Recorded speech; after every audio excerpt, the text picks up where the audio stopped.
Ark is well-structured chaos. Not by intent, but definitely by design. The game is an addictive, grindy resource accumulator mixed with an advanced dinosaur breeding simulator. Because of the difficult but appealing environment, Ark attracts a lot of hard-headed, testosterone-fueled young men and a handful of dream-filled young women. The basic recipe isn't recreated anywhere else in the gaming world and creates a unique environment for the development of freshman political systems with an anarchist environment. I've seen unbridled kindness and chivalry, brutal betrayal, and savage attrition warfare between two bureaucratic monoliths that developed within said system. I have participated in these and observed much more of raw human nature in my 235 days direct experience in the highly political landscape of this game. Put that into work hours at a 9 to 5, and that's 141 weeks or nearly 2 3/4 years of experience, or about 150% of a single term as a U.S. House of Representatives congressman. Admittedly, I did it for the fun, but also for the politics. Single player is okay, but it's boring. Cheating is easy, and the environment is easy to avoid, as you can safely stay in the safe areas. You have no need to go outside for resources. Boosted servers where everything is easy are also boring. These are servers where the gather rates are easily 10 times what they are on official servers. Or Fibercraft. The easiest resource to gather is the only resource needed for crafting things like shotguns and grenades. This put my play preference in a turbulent middle where only the most aggressive, tenacious, and prickish types of people play. This video is going to explain to you how Ark gave me political experience that is unparalleled by anything besides the real deal. When Wildcard released the game in 2017, it seemed they had captured lightning in a bottle. The game was the only game on the market then, and even now, that combined a first-person shooter with the PvE aspects of building, farming, and breeding simulator with the social environment of a real-time strategy game. There is no way to abridge an explanation of the game, but if I were to pick a few words to describe the experience in Ark, it would be the hell we chose not to leave. The game doesn't have tutorials when you start. Even if it did have anything more than the minutiae of an explanation hidden in the title screen, it would be the equivalent of reading the entire terms of use on your Facebook account twice. Seriously, this game has a steep learning curve. Basically, you find a wild dinosaur and you beat the shit out of it until it's on the ground, and then you feed it, and the quality of food you give it determines the stats of the animal, and somehow the quality of the Stockholm Syndrome you imposed on the poor animal confers a genetic predisposition to that dinosaur's offspring. So you have to select high-level animals for taming to improve your odds of a single good stat to mix and match with your breeding. For war animals, for example, if you tame 3 with different stats, you would breed the highest health tame to the highest damage tame, and this would be the foundation stock for your line. Breeding animals means you can get a mutation, but you can only stack 20 times on the matrilineal and patrilineal lines. All animals have 6 color slots. Most animals only express 5 or less color slots. Every mutation can be a stat or color change, and if the mutation is on a color region of said species doesn't have, it still counts against your mutation count. If this sounds complicated and unnecessary, it's relevant later. And if you think the game will give you any inclination with the animal of what it likes or what is its quality food or how much of that food it wants, you are wrong. I mean, look at this. This is an in-game recipe. What's a dollop? The items in the game are measured in stacks of single items. A dollop equals 20 berries. How am I supposed to know that? It doesn't say that anywhere. And if you think you're going to simply knock an animal out just to have to do that with most, you are also wrong. This is a Calicotherium.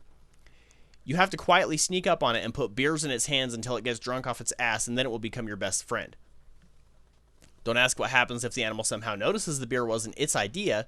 He turns on you like he just found out Bill Cosby got released from prison. This is a Pachyrhinosaurus. Looks like a Triceratops, right? Acts like a Triceratops, right? Probably tames like a Triceratops, right? Wrong. This football-nosed douche animal sprays its enemies with a hormonal fog. Playing off this, the devs decided to make it tameable with only bug spray. You make bug spray out of pelt and lemons, and this thing eats that and thinks, oh yeah, this is good shit. I'm adopting this human. Some of you don't like bugs. Some of you are wrong.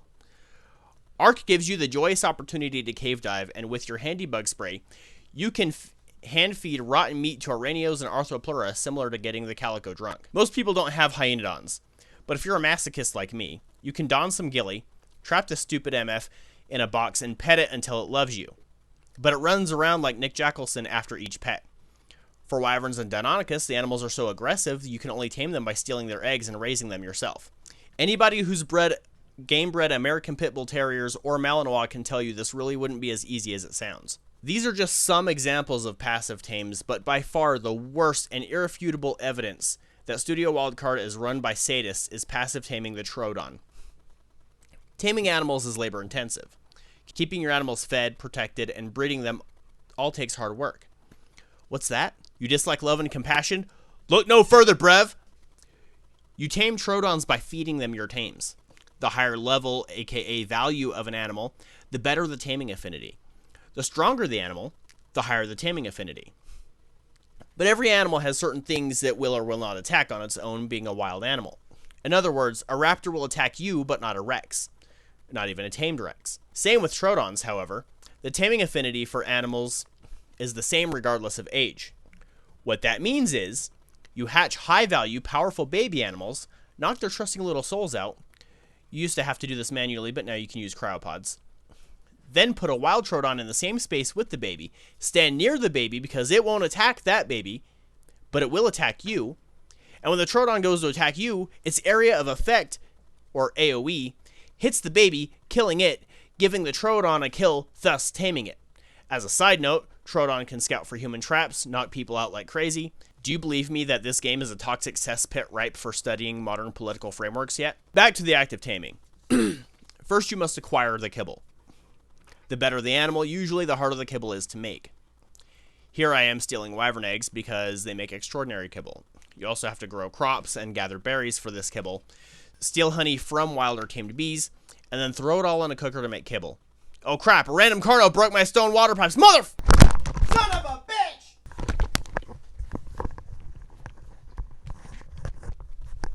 Now that you have your kibble, you have to knock an animal out. You can beat it with an inch of its life with a club or your fist, or you can knock it out quicker by mashing rotten meat and some random berries together and shooting it at the animal with a rusty needle made on this unsanitary block of wood and metal.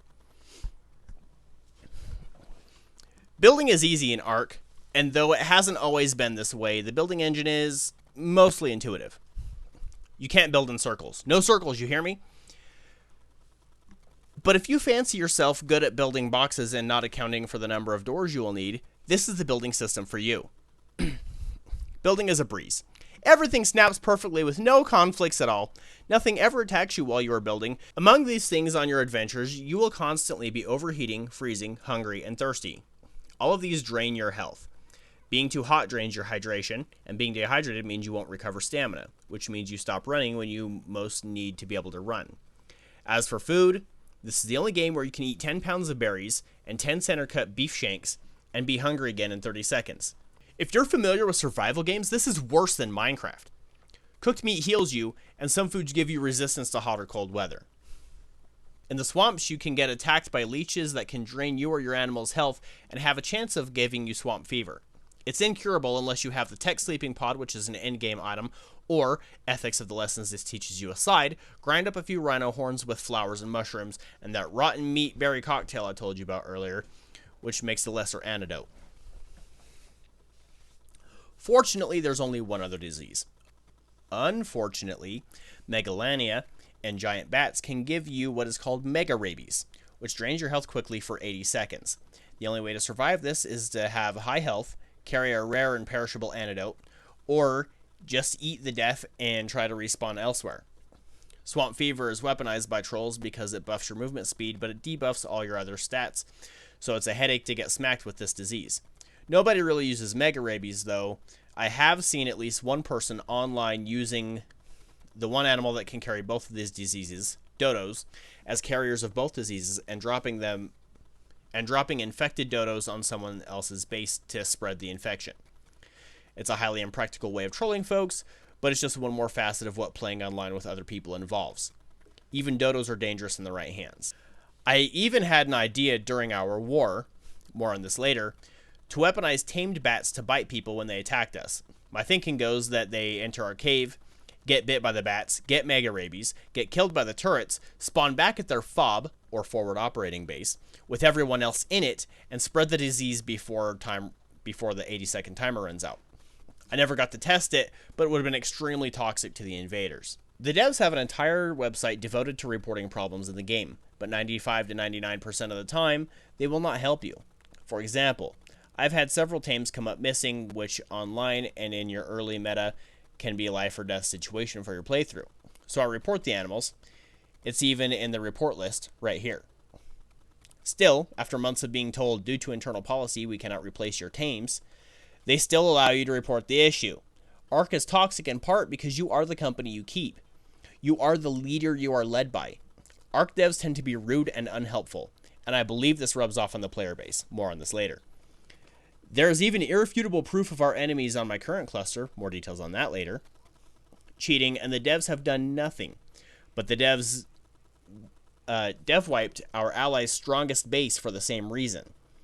Every cluster has its own devs, and my current cluster allegedly has only one dev, along with rumors that our enemy has that dev in their pockets. As you will soon see, bribery is a common issue in this game, and a narrow pool of leadership reduces accountability and increases self-serving power brokering. My political experience in Ark comes from two clusters. My first cluster was North America Primitive. In Primitive, you can only build in stone. There are no guns or C4, no electricity, nothing powered by gasoline. The cluster was largely depopulated, but enough people played that you always had a few neighbors. The same tenacious folks all the time, whereas on the more popular tech servers, people come and go constantly. But because the lack of easy entry tactics, meaning no C4, you are only dealing with a concentrate of highly tenacious, driven individuals. When I first joined online play, I played with some Marine buddies I had from my days in Mag 16. Things were chill and I admittedly became addicted. Like, legitimately addicted to this game. And we're gonna see evidence later of other people being addicted to this game, whereas I have gotten over my issues. I think. Maybe I'm just justifying it. This was before I had any concrete designs to get involved in politics. But even then, political experience was deeply rooted in the game. As we grew and developed, I became highly driven and devoted to the cause of the tribe. I wanted massive success. We were built in a bay on the south side of the easy spawn area. We were total noobs and highly inefficient in how we did things. One day we went to tame Argies. It's a big bird with good weight carry, so important for mid and high tier tribes, especially on Primitive. We had half a dozen campfires on the beach in the upper west coast, and a growingly popular solo player named Bob the Mexican spotted us and told us it looked like we were staging Normandy. To be clear, Bob the Mexican was actually a Canadian man. We were beginning to develop defenses like Species X, a carnivorous plant that shoots spores at you, and to keep these alive, you need fertilizer, something we had in short supply. So, I began trading spark powder to Bob. This was essential as spark powder was the quintessential currency on Primitive, as without refrigerators, the only way to preserve fertilized eggs, kibble eggs, and food was in preserving binge, which are basically smokers and use spark powder as fuel. The relationship with Bob eventually led to me proposing to Jeff and Dre that we recruit him. We did, and then we made some war drums and a whole ceremony for inducting him into the tribe. Finally, the ceremony was concluded with a dive into the lag pit. I'm not sure if it's still there, but every map has lag pits, which is basically a pit in the geometry too deep to slide out of and too narrow to be able to plant your feet, leading to an endless animation of falling, which means your stamina doesn't drain, which means your food doesn't drain, ergo you never die. You just float there forever. You used to be able to eat feces to poison yourself, but then the devs made it so you can't eat while falling or swimming. That update was pre-release, so we lost our escape method for the lag pit, or to log out and back in and hope your body fell through the map so you could swim under the world to the beach. So after a few minutes in the pit, Bob became a member. My first recruit. Our first outsider in. Our first real troubles,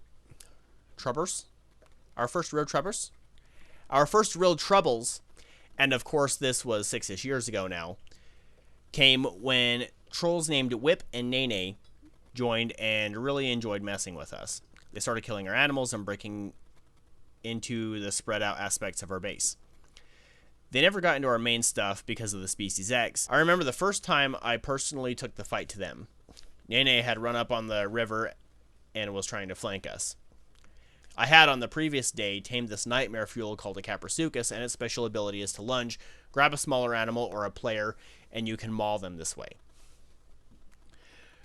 I did just that and laughed in glee at taking the fight to the enemy, and at the surprise he must have felt. Shortly after this, we built a prison on my designs made of stone and 3 multi-layers deep, where the prisoners would be stored asleep and in handcuffs and encumbered with hundreds of pounds of stone, so when he did wake up, he couldn't move, which meant no stamina drain or starvation, though you do slowly starve over time. We dropped them in the lag pit a few times. And finally, when our prison was finished, we caught one of them and imprisoned him. Half an hour of the chat blowing up later, and he left. I forget how, but I think he starved to death and was able to spawn outside. Within another day, the de facto alpha tribe on the server had found an armored boat the two were living out of. We broke into the boat, stole everything they had, killed them, broke their beds so they couldn't spawn back if they logged in while we were there, and then the alpha tribe ate the boat with a mosasaur. Whip and Nene logged in a couple times more, but we never saw them again. Things were quiet. They went back to normal and we expanded. Dre and I made 2,000 spark powder for a pair of dire bears for Jeff, and one thing led to another and the bears ended up becoming my thing. They're high melee, high endurance power animals for medium-sized tribes. This put us in a much better position to expand. We chose an out-of-the-way iceberg for a second base, and as we began building it, one of the other tribes, I can't remember the name, but they had a problem with us building there. Behind the scenes, while I was at school, Bob and the others had worked out a deal with the tribe who had allegedly claimed the iceberg before and never used it. The claim had been staked out with stone pillars on top, and so I believe it was legitimate in a finder's keeper's bear scratch tree kind of sense. The deal the others made was to make 20,000 spark powder in exchange for the iceberg. It was expensive, but we put the work in and made it happen. Without chemistry benches like tech players get, we had to make the spark powder in mortar and pestles, 100 at a time. It took a few days, and a few Quetzal trips for the other tribe, but we farmed the payment and earned our iceberg. Bears were my first introduction to arc breeding. We couldn't just go tame them because it took carno kibble or several hours, and we really didn't have the experience or traction to mass tame the assets needed. But once we got this pair of bears, I became reckless with confidence and newfound power. No longer did I have to fear raptors and carnos and scorpions, or any of the other dangers in our easy beach living. We could now collect immense amounts of fiber, meat, berries, and we thrived. I bred the bears a few times, and back then you had to enable wandering and put the animals in a box so they wouldn't wander from one another. I learned this slowly because the first few times I set the bears loose, they wandered near one another long enough to successfully mate. And I was raising baby bears in no time. My arrogance lasted, however, and I stayed on a bear one day by the river. I came back dead. Thinking I had starved, I went back to find no bear. A carno had attacked it, and since I was riding it, it wouldn't do anything to defend itself. It was waiting for me to make the command. I experienced my first major loss, and this was a warning of things to come. At the same time as this, we met a pair of brothers. They were Gambler, and I forget his brother's name, but I spoke to him more. I miss them, and I still talk to Gambler on occasion, but I think his brother got rid of his Xbox. These guys were awesome. They helped us try to tame our first Quetzal, which was a nightmare.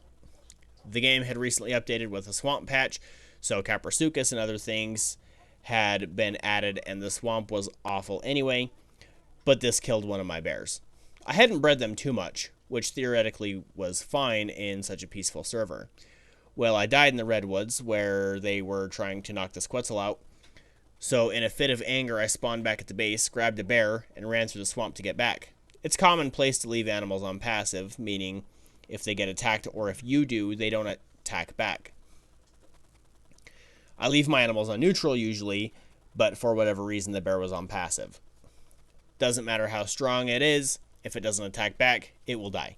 Now that's not a problem if I am riding the animal. I can just attack these swamp newcomers. What I didn't know about the Caprasuchus is that some bitch will snatch you off your tame. I kept sprinting out there, getting killed, trying to save my damn bear, and I failed. I was mad at my own stupidity. I was mad that the game was so hard. I was mad at the devs for making things so unforgiving so quickly. My friends saw me raging, and I'm not proud of that. I'm really not. I was acting like a damn diva. But I learned that stability isn't a guarantee. Life isn't fair, and higher powers are always capable of doing something to harm you. Your life as you know it. I learned that if you want to keep what you have to keep working for it, and you have to work harder to maintain it. Ark as a video game is unforgiving. It doesn't care about your feelings, and the devs, people who you would expect to have empathy and compassion, do not. Their job is to make and save money. If you want to have fun here, you can't rely on them or anything else but you and your circle. Even today, Rexes are the quintessential war tame. They can't damage stone or better, but a good saddle blueprint gives them more than adequate armor. They have a high health pool, high base damage, breeding is medium fast, and they aren't the slowest animal in the game. Because of this, they are used as tanks, heavy cavalry, and a primary attack function. When I first started playing Ark, I was avoidant of Rexes. I felt like they were cliche, difficult to tame, and I just wanted to go experience all the other wonders of a modeled prehistoric world. Rexes were my favorite animal growing up, my favorite dinosaur, and maybe that was a factor here. I didn't want to be my own cliche. The brothers that had helped us in our failed Quetzal endeavor gave us our first Rex eggs. I didn't hatch them right away, and this is perhaps for the best. Unbeknownst to us, the Bravo tribe, that is to say the de facto Alpha tribe, because Hawk, the proper Alpha, was not playing on our server much, decided they were bored. We were ordered to move off of the iceberg we had fairly purchased, and we weren't accepting that. So the Bravo tribe declared war on us, their leader being the Titty Hod, citing we had built on his penguin spawn. 1. Penguins spawn elsewhere. 2. The only unique resource that penguins provide is organic polymer, and the only thing in primitive that uses polymer is ghillie armor. To this day, I'm convinced he was mass farming penguins for a Lend-Lease program with the Viet Cong.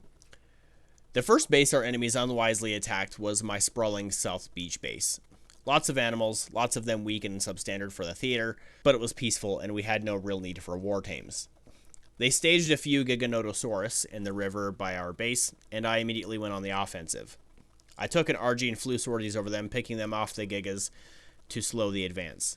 I lost several RGs this way, but it didn't matter. All of our fertilized eggs, best tames, blueprints, resource stocks were on the iceberg. I was harassing the enemy to buy my other 3 tribe mates time to consolidate and transfer our items off server. Transfers are a critical part of the Ark meta. You can upload items, animals, and yourself, and then download them on another, safer server. So while I harassed, punched, and scattered what was left of the beach base, and our enemy was determined to wipe every trace, my friends had plenty of time to evacuate. What I'm showing here is the server after Ark's official release date. The server got saved, and that gets explained later. But these spike walls with the name Water Malone are the only remnants of us being there. But you can see kind of where we were built. To this day, I'm still not sure why they attacked us, but my best guess was boredom. But fighting our tribe couldn't have yielded much fun because we were weak. Honestly, it was probably more work than it was worth for them, because they had used Gigas to eat our foundations, and back then this process took a while. From this point, we moved to another server and befriended the Alphas there. We had a smooth and friendly transition there, and it was at this point my tribe began to tire of the grind on primitive, and they left me. They were still in tribe, but their time was spent in tech servers. I refused to let our animals be abandoned. I don't have any footage, but that base was a sight to behold. The inside was a rectangle lined with Species X, so if someone did break in, there was nowhere safe to attack us from. Just before my tribe going to tech with Gambler and his brother, I got the news that 129 had been wiped. The server I had made my Ark home on, got my introduction to PvP, got wiped from myself, had been obliterated. So I think it was Tribe Wild Boys or something like that. They had been wiped by Tribe of Hawk, the Alpha of 129. This happened months prior to my arrival on the server. Well, them good old boys held a grudge, and I'm not sure on the details, but they got hungry hobos, the Cluster Alpha, to cap out the server population. That means 60 plus people from this one tribe flooded onto 129, and from what Gambler tells me, you could hear a pin drop on the server. And suddenly the global chat blows up with every single one of these guys saying rent's due. They attacked Tribe of Banana first, who was built in a canyon and had spike walls allegedly 30 walls deep. Within an hour, they were wiped. The next day, when I heard about this, I had to see for myself. I spawned on the west coast and ran through the jungle till I found Titty's base. Remember, Titty's the one who wiped us. It was a wreck. But upon exploring, I found that hungry hobos must have attacked him last. The base was functional and partially intact. I got into the storage building and it hadn't been looted. A drop was coming down near the base and I figured I would take my dues owed to me from my own wipe. While I was sifting through the storage boxes for quality loot and dumping everything else, I heard one of Titty's tribe mates running around and surveying the damage. I knew I wouldn't be getting out with the loot, so I scuttled everything I could by dumping box after box. When you dump a box, it has a 2-minute limit before it decomposes. I had to get back to my own base on the other server anyway, so after I felt comfortable with my work, I jumped out of the building, caught the supply drop home, and left. Either the person I heard wouldn't go upstairs until it was too late, or they would get upstairs in time to see dozens of boxes despawning by the second. It was satisfying, but I still don't think it was a major enough blow to my enemies. I traded eggs with the alphas on my new server and developed a friendly relationship with them and others. This is where I befriended Michael and Bo. I couldn't afford the DLC at the time, but Scorched Earth had come out, and Bo and Michael and Devil would bring stuff back to our server, and after becoming friends with them, Bo made the decision to bring me a wyvern egg. They taught me how to incubate it and hatch the egg, and how and what to feed the wyverns, and they supplied the milk. I can't say I contributed back to my friends in a way that would give equal parity to their efforts on my behalf, but my friendship seemed to be enough for Bo, and nobody else seemed to have a problem with me. I named this wyvern Charizard, and I love that thing, but like all things in Ark, it didn't last. Apparently there had been a troll problem on the new server for some time. We never dealt with it because, having learned from previous issues, my now lost tribe and I had built in the snow. In Primitive, the PvE is much more dangerous than in Tech because your options for surviving it are more limited and harder to get. So trolls tend to stay in the warm, easy areas near the spawn points. However, that didn't mean the trolls weren't a huge problem for a significant part of the server, particularly in my off hours. Allegedly, the alpha had decided to supply one of the trolls in exchange for the troll leaving certain people alone and to counter the other trolls. This created a conflict of interest with the Bravo tribe, who one night brought in a powerful tribe from another server. The enemy, I believe, was a coalition of hungry hobos and others, but I'm not certain, were staging gigas on the beach near my snow base. There was a Titanosaur there, and I used Charizard to attack it and lure it towards the staging area. Titanosaurs have about 300,000 health and damage metal like it's nothing. The gigas had it dead within 30 seconds. I flew sorties over the enemy, blowing fire when I could. I should have left, but I was confident in my skill. The game lagged me into an enemy giga, and I lost my wyvern. Fun times. I went back to my base and hoped they would forget me. From the staging area, the enemy marched on the icebergs, which is where the alpha was built. Later on, Michael told me that he logged in and the Bravo tribe was breaking through the wall in his personal room. Obviously, the Bravo tribe weren't going to limit their aggression to the Alpha tribe. Still, I held hope that I might be left alone. Even so, I was a solo player manning a base for 4. Maybe they forgot where I was built. I kept checking outside incessantly, waiting for an army to be at my front door. Then I saw it, a Quetzal cloaked in a skeleton costume. It's used for aesthetics, but it also makes the animal harder to spot. I spyglassed it, and it belonged to the Bravo tribe. I got in a party with my other tribe mates, informed them of the situation, and asked for help. They offered none. I asked them if they had an issue with me dumping our belongings, including Bob's prized Mastercraft torch blueprint. And primitive torches are essential, and one with good durability is a game changer, especially considering their rarity. They said no, so I filled my inventory with our prized eggs and blueprints. I ate the eggs and went to the edge of my base and began scuttling everything of value. By the time they got to my base, there would be nothing to raid. I underwent the painful process of setting my animals to wandering and unclaiming them so I could have some semblance of returning them to the wild. I took a skeleton crew of Rexes and bears and uploaded them. I asked Bo and Michael to look after my animals while I took a break and dealt with personal issues unrelated to the game. The animals inside the base, as part of a test of my internal turret design, I unclaimed them and let the chaos happen. I wasn't going to ask to be left alone, and I wasn't going to beg and stalk my base daily, wondering when my turn would come. I was done.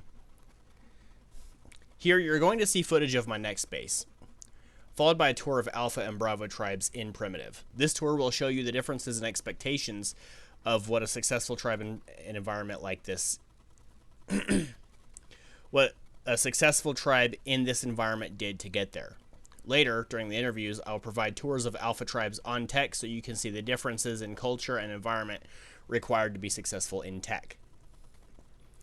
A mutual friend of Bo and Michael took in their animals and blueprints until they were able to get back on their feet. It was arranged that my surviving refugees would shelter with them until I came back. Within a month or so, I was back, and I wanted to move back to the island. I did, and I integrated well into this server. Bo was disengaging from Ark at the time, but Michael and Devil moved in with me, and we set about building a base. Michael and Devil did start to play less, and a new tribe moved in, close enough to our base that you could stand between both of our bases and see them both. Ark is laggy now, but back then it was like the game had a stroke every 30 seconds, so this was troublesome, and I was not happy with these newcomers. But I saw an opportunity to build an alliance, and so I used diplomacy to befriend Kilo and his friend, I think his name was Alex. But over time, and doing joint operations with them in the game, I developed a genuine friendship with these men, and things were going good until the end. The game had been released in an alpha stage before this, but in August 2017, Studio Wildcard officially released the game. And to keep the game fair for newcomers and to save resources, they made a list of low population servers. These servers were to be digitally wiped and replaced with fresh servers for the official release. Nearly all primitive servers, including mine, were on that list. Wildcard stated that the remaining servers would be named legacy servers and would never be open to transfers with other servers, and no technical support would be provided. Which is why now there are no legacy servers. As their populations have dropped, they've all been offlined one by one. But at least each server would be saved as a memory file you can upload onto rented servers later on, which is why I'm able to show you this pristine, almost completely accurate depiction of my final server on Primitive. The one exception being a bug that makes trees spawn back even though something was built over them. I actually find this quite aesthetic, but just know that these trees are not accurate to the day the server was saved. A week before the servers went offline, the alpha told me they were going out with a bang. They were going to go to war with everyone and said they liked me and were giving me a warning because of this. I understood, but also knew the save files were coming. So I hid boxes around the map with eggs of my most valued animals, stored as much as I could on the Quetzal, and flew it to the border area over the ocean, so if I did get attacked, it was all preserved. Nobody did attack me, but it didn't matter because the save file was from a week or two prior to being taken offline. I say a lot of bad things about Studio Wildcard, and they deserve it. But I like to think they took a premature save file as a gesture of goodwill for those who would be renting servers. In other words, they saved the files when the news was given that the servers would be getting wiped. That way, when the inevitable going out with a bang wars came, the war wasn't saved. The prior to the war was saved. During this last month or two, Bo was going through some medical stuff and his relationship with me soured. I, to this day, do not know exactly what drove us apart. I do believe it was on his end, but I don't take it personally. So, Bo, if you're listening to this, I don't take it personally and I do miss you. Bo had told me he had some medical conditions. Something developmental meant as he grew up, his lower half had atrophied. He mentioned he had broad shoulders, but was wheelchair bound. He also mentioned his family weren't the kindest people to him. I'm completely speculating here, but I suspect this combination of things made him who he was, and everyone who had played with him and talked to me privately said he was an asshole. I saw this come out several times during the formative period in our relationship, but he was nice to me, so at the time I went along with it. But he was an asshole. And this isn't me insulting him. Some people are assholes. It is what it is. He stopped playing with us, though, and was spending more time in the hospital, and ultimately resorted to talking to me through Michael. One of the last things he ever said to me was, in his words to Michael, "Tell Extreme to get his filthy hands off my Quetzal." The only time after that I talked to him, I could tell something was different. He was cheerful in the hospital and talking about how he kept flirting with the nurses. A few days after that, maybe 2 days, Michael messaged me and told me that Bo had died in his hospital bed. You know, it doesn't matter how many people you know died. You never get used to how it makes you feel. A girl from my high school who had dated one of my best friends committed suicide a few years before this, and they both made me feel the same way. I wasn't sad per se, but you get this haunting feeling that something is... that there's a tone of finality to whatever note you left off on. It's a surreal feeling, and I can't adequately explain it. It's just, they're gone, and you can't have them back. The day-to-day development of my experience on tech I will cover in the interviews, but here is a synopsis. Being a part of a much larger tribe means there is more bureaucracy, more rules, and more structure. There has to be. I have observed two methods of this in their extremes. One is our enemy, Infinite Shadow.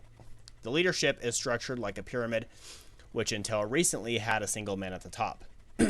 He ran a tight, tyrannical ship, and reformed members of the tribe who have come to our side or left the game altogether talk about how it's literally like a cult.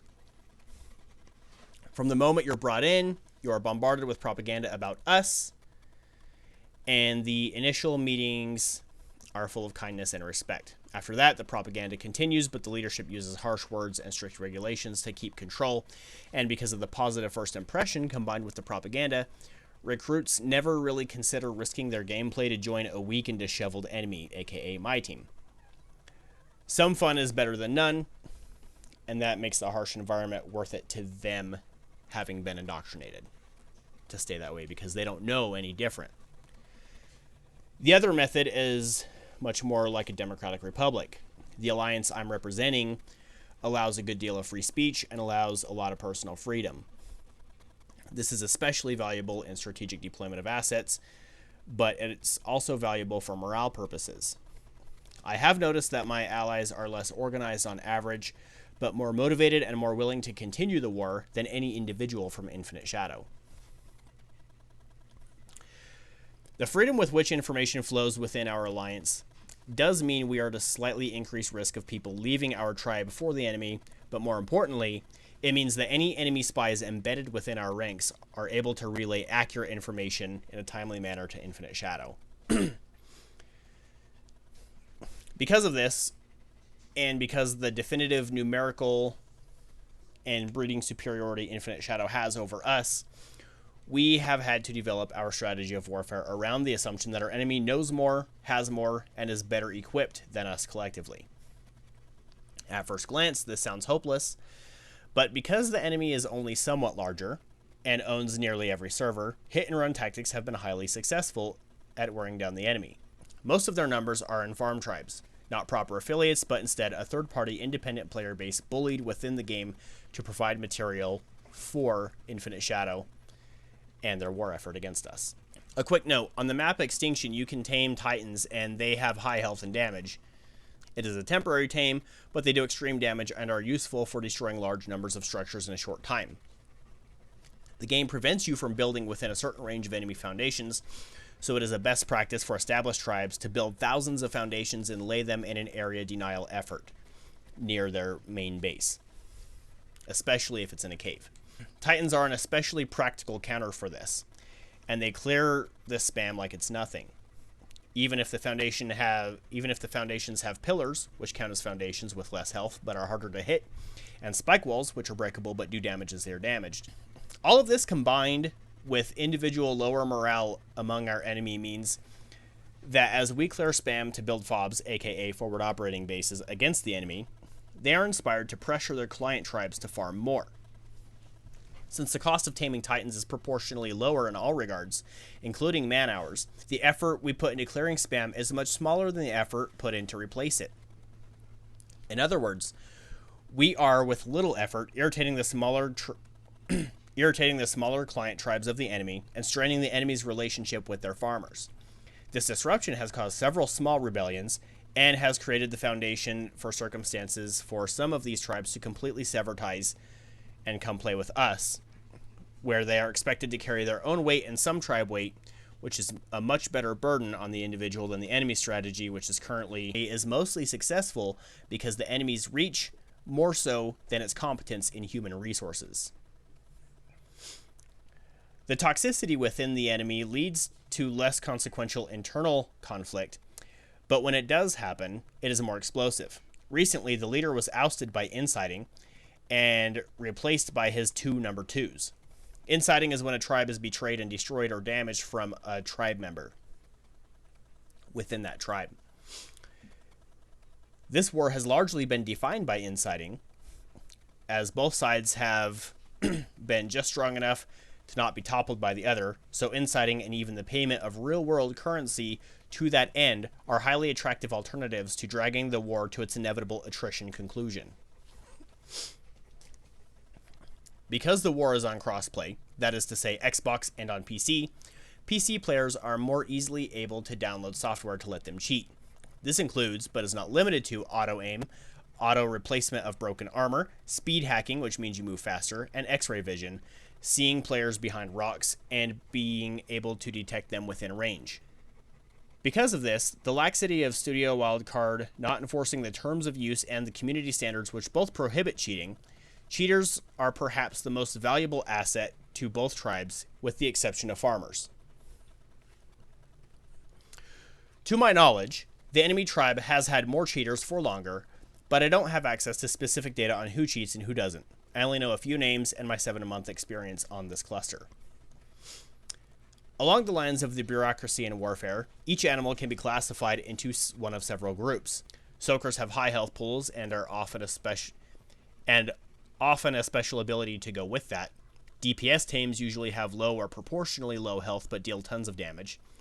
Tanks have lots of health and do lots of damage, but their health is outclassed by soakers and their DPS is outclassed by DPS tames. There are healers who heal other tames, usually at the cost of a lot of food. Shoulder pets, small enough to carry around, and they are weak, but usually have a game-changing ability. Cavalry consists of wyverns and man-at-armors, fast-traveling mounts, usually with a special ability like lightning, fire, or frost breath.